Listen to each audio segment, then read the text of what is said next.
Assad's forces shell the area where Wednesday's chemical attack took place.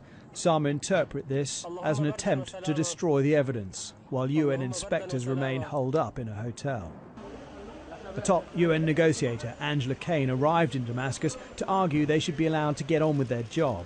But it won't be easy to persuade the Syrian government to allow them to gather evidence on whether the regime gassed its own people. As she arrived, state TV was telling Syria that government soldiers apparently found chemicals belonging to the rebels in tunnels under Damascus. But, speaking in Turkey, a rebel spokesman said inspectors should be allowed to conduct their own investigation. This group of United Nations inspectors are in Syria, in Damascus right now. We want them to go to the scene of the attack. We have solid evidence in our hands showing that the regime has used chemical weapons. It's thought this could be the blast in question, the second explosion in the air, a signature of a possible toxic attack.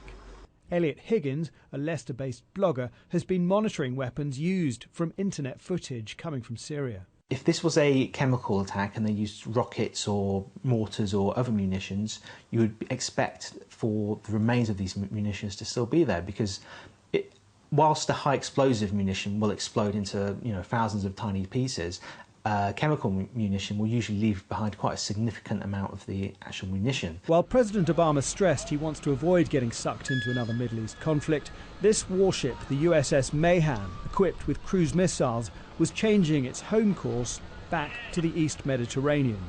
It was a strategic move, according to US Defense Secretary Chuck Hagel, who said the Defense Department has a responsibility to provide the President with options for contingencies, and that requires positioning our forces, positioning our assets to be able to carry out different options, whatever options the President might choose.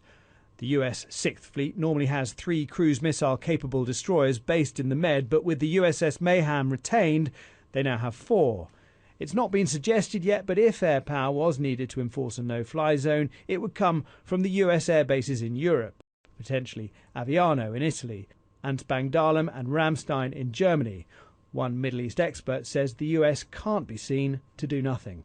The United States has to calculate how many empty threats can it make, and the imperative to demonstrate that they mean business when they say that red lines have been crossed is going to overcome the nervousness about getting drawn into the war per se. They don't need to get drawn into the war in order to demonstrate their anger.